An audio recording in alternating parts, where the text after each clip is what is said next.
34 after, please welcome to the show Senator Mike Gravel, who is a 2008 candidate for the presidency of the United States of America. Hello, Senator. Hi, Randy. It's amazing because I've been watching you on the TV and cutting all your audio clips, and now you're actually talking. It's really nice. Well, the pleasure's mine. Pleasure's mine. Listen, first of all, I know you've probably been following this Cheney. I'm not an executive branch member. I am a member of the legislative branch. No, I'm two people in one. I'm a human-animal hybrid. But that he doesn't seem to like the ethics of either branch. There's no question about that. And, of course, his whole attitude of secrecy, which permeates his conduct. If I were to name the worst person we have in government, it would be him. Because, see, he's intelligent. Some of these other people aren't so intelligent, particularly the president. But he and the other neocons like Richard Pearl, Wolfowitz, and Fay, these are, and Crystal, these are dangerous people. Well, now, certainly if you can see it, and I can see it, now you're looking at it through a senator's eyes, and I'm looking at it through a citizen's eyes, and if the two of us can agree that this man has been operating in a black hole where everything goes in but nothing comes out, and that he has been changing our position on Geneva Conventions, that we torture now, except he calls it just plain old cruelty, and we can do that, and calls waterboarding just a dunk in the water. So we know he does that. We know that he doesn't tell the other cabinet members. He doesn't tell the Secretary of State. They find out the way we find out, by reading it in the paper. He doesn't tell the National Security Advisor, who's supposed to keep us safe at night. They have to find out about it in the paper. You know, what is the danger of having a vice president who's not accountable to anybody, including, you know, he may be stupid, but he is the president, and he could stop all this, couldn't he? No, he can't, because he doesn't have the mental perspicuity to do it. And we assume that, you know, you can sit and reason with George Bush. That's the mistake that the Democrats have done since they took power in January. Oh, we're going to sit down and we're going to reason with him on how to get out of Iraq. He doesn't want to get out of Iraq. He wants to continue this bloodletting.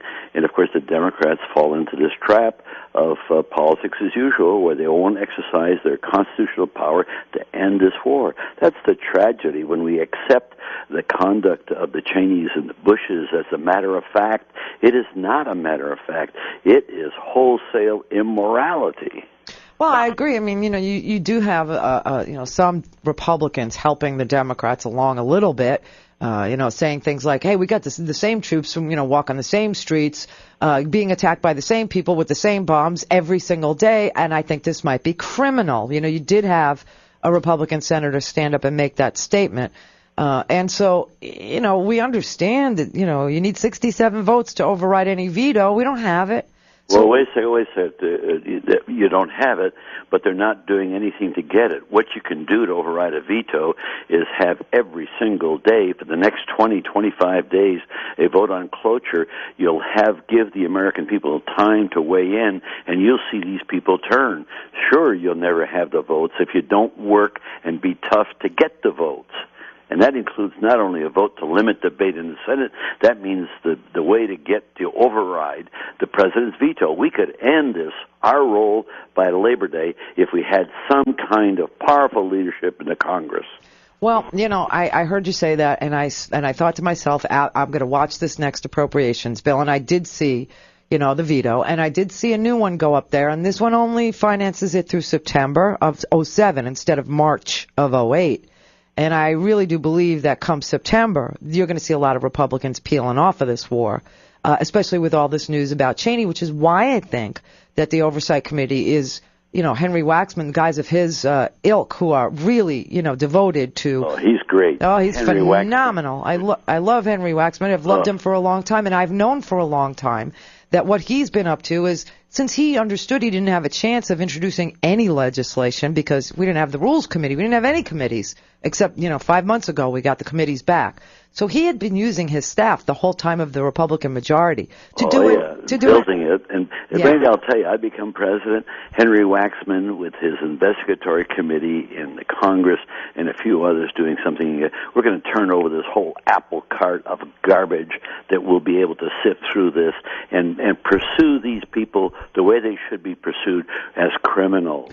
Well, you see, that's it. That's what this audience wants. That is what, that is the most often. I mean, I get phone calls from people who really do want war crimes. They want war crimes trials. They do. Well, but Randy, stop and think. If the FBI agent came to you and interviewed you and you lied, you're committing a felony. What is it when the President of the United States, the Vice President, wantonly lied to the people and perpetuate a fraud that cost over 3,000 American lives and hundreds of thousands of Iraqi lives? If that is not criminal, I don't know what the definition of criminality is. Yeah, I don't either. And I'll tell you something else. Even on things that aren't so, hellish, like issues of war, which war is absolute hell, which is why you get Omar Bradley coming back from it saying war is hell. Never do it. Everybody that's ever fought a war has said, never do it. If you've ever done it, you'll know not to do it. You'll work every angle you can to keep the peace because it's disgusting. It's hell. You'll never be the same. Your kids will never be the same. The country is never the same. The world is never the same. So don't do it.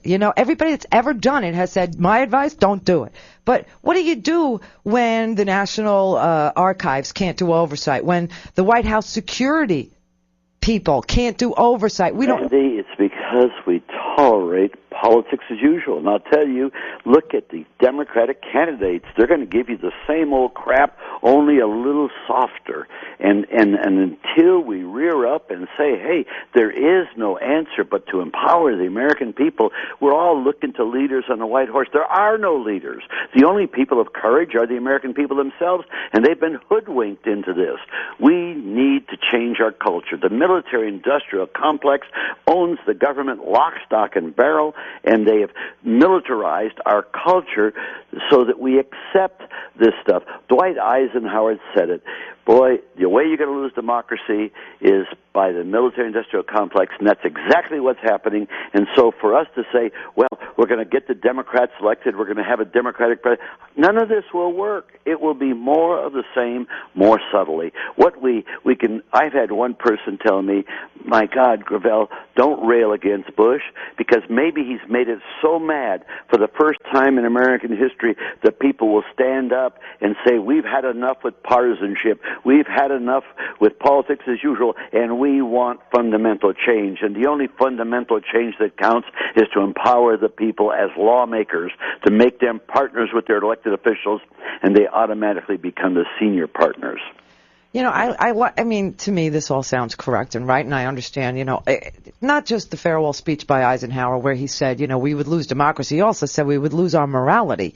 He said we would lose everything that was great about America if this military-industrial complex kept on pervading our society, because when he came, there wasn't one, and when he left, there was one, and he saw it. He was a brilliant man. He understood what we were facing. But tell me, with the campaign financing the way it is, and having to depend on all these contractors and depend on all these defense industries, and having to depend on oil conglomerate, all the money that it takes to run for the presidency, how in the hell are we going to, isn't the better... How we can do it? Just let me give you one example, okay, Randy. I have a presence in Northern California, primarily through the Harvey Milk Club in San Francisco, and the likes of Patrick Taylor and Maxine Dugan and John Emery, who are out doing their own thing. I give them no directions, and yet they're doing the vital thing to advance my campaign. And in Southern California, Mindy Iden and these two kids that did these spots for me. If there's enough people out there that want to care for change, they've just got to go work Well, they got to go work it off, because what really, I'm doing the best I can, and I offer an alternative, not only to be president, but to empower the people in a partnership working on our own governance. Aren't you afraid that they're going to cut you out of the debates? I mean, I was so glad. Oh, no, Randy, they're not going to cut me out of debates. I'm there. Not only that, stop and think, and I've embarrassed the national media, and I'm going to do more of it, and that is that they measure the corruption in our society by how much money is in politics. And then they turn around and anoint those they think should be president because they've collected the most money. Yep. They are picking the people who are the most corrupt in our society. It's that simple. Hillary Clinton with her millions, and Obama with his millions, and the others with his millions, they're sold out to the establishment, and that establishment is the military-industrial complex. So the only thing that we can do is a grassroots presidency. I mean, That's right. What you're doing right now is helping me get my name out there, helping people focus on the issues, and then say there is an alternative. And that's it. That beats, I'll tell you, that will beat the money they raise, because by the time we're done, we'll take all these millions that they've raised and put it around their neck like a millstone, because it's proof they've sold out. That's the criteria of what people here. That person's got raised 20, 30 million. He's a sellout. Don't vote for him. That's the standard we should begin to raise right across this country, and it will work. The American people are fed up.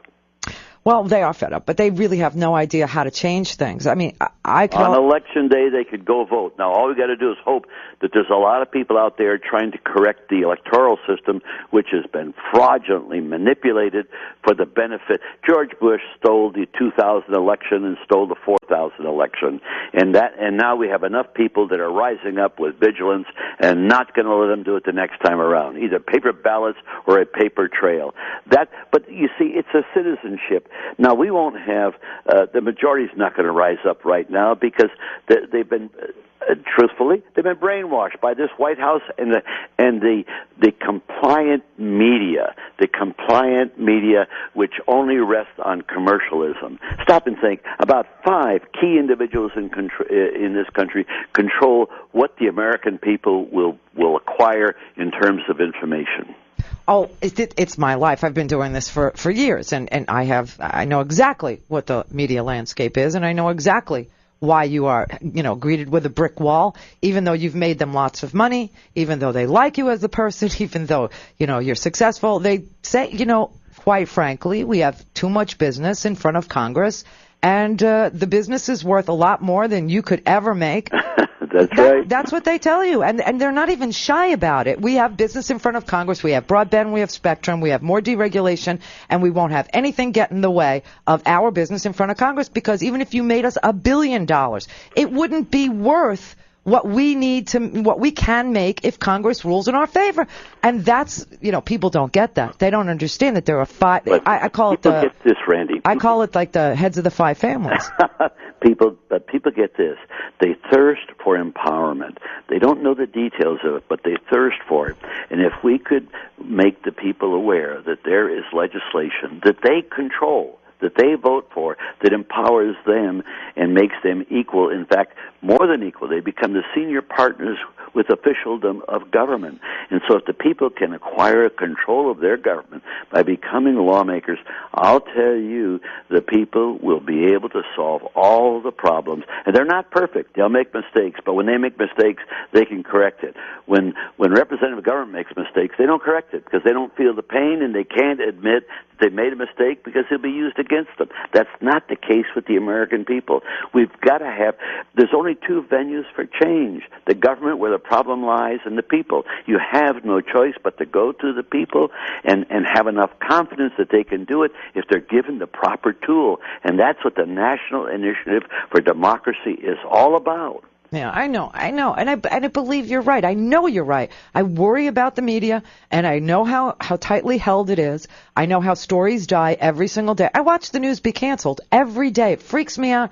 I do my very best to put, places where people can go and research and articles and whatever. But, if it's not on TV, I'm on radio. And believe me, I'm here to tell you, if it's not on TV, it didn't happen.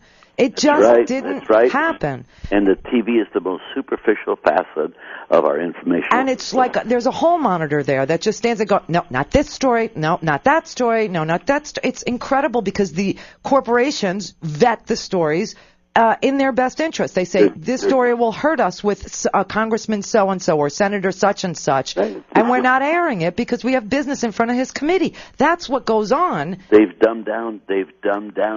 Can I ask you a purely political in this country, and the worst of it is the Rupert Murdoch of the world. Well, there's more than just him, believe me. There is.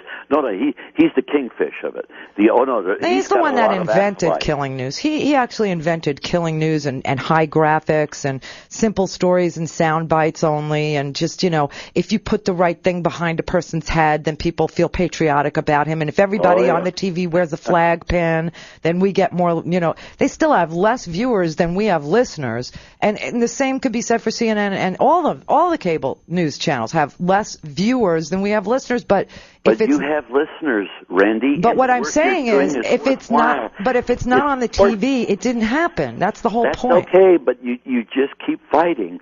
We cannot develop an attitude that we cannot win. We can win. You win by fighting. If you can stop and think how terrible it was during the Revolutionary War, during the Civil War, we can win. We just have to keep fighting for our rights. And I'll tell you, their power may look overwhelming, but it can be overwhelmed, and we can do it by empowering the American people. Well, that's what I do every day. I believe that that's true. Or and else bless I you would for have. Doing it. Well, and bless you for doing it. No, you too. I mean, honestly, if we weren't around and we weren't talking to people, the reason why I know it's important and it's resonating is because when people saw you, even when I saw you. And I knew you were going to be there, and I told everybody, watch this guy. When I saw you, I just, it's funny because you were on the TV, so therefore it was happening that somebody You're would... right. You're right. You see what I mean? And I played all of your sound bites from that. I do them from every debate because it's you need a guy who is suddenly co-equal with all the other 9 podiums, standing there saying, you people scare me. Do you know? And they do. They do. I know. Well, and Randy, I'll tell you that I'm going to be there for all the debates. I hope so. And what you're seeing is just the beginning. I hope so, man. Hold their feet to the fire and tell them, impeach this man before he suspends the Constitution. And you know what I hear most? You're a breath of fresh air. Yeah, and you know what I say to that? I go, what were you smelling before? Randy, you're great. Thank you. Thanks, Senator. Go get him. I will. Thank you. Thank you for having me, huh? My pleasure. Anytime at all. Okay, good. Bye-bye. Senator Mike Gravel. Gonna run. Gonna keep running. Not gonna stop. I think once you've had a legislative victory like ending the draft, which had been our policy since 1947, when he ended it, by doing a one-man filibuster, once you have stood up to oil companies, once you have taken on those giant oil conglomerates, once you have released the Pentagon Papers, you know not to take no for an answer. 51 after. The Randi Rhodes Show.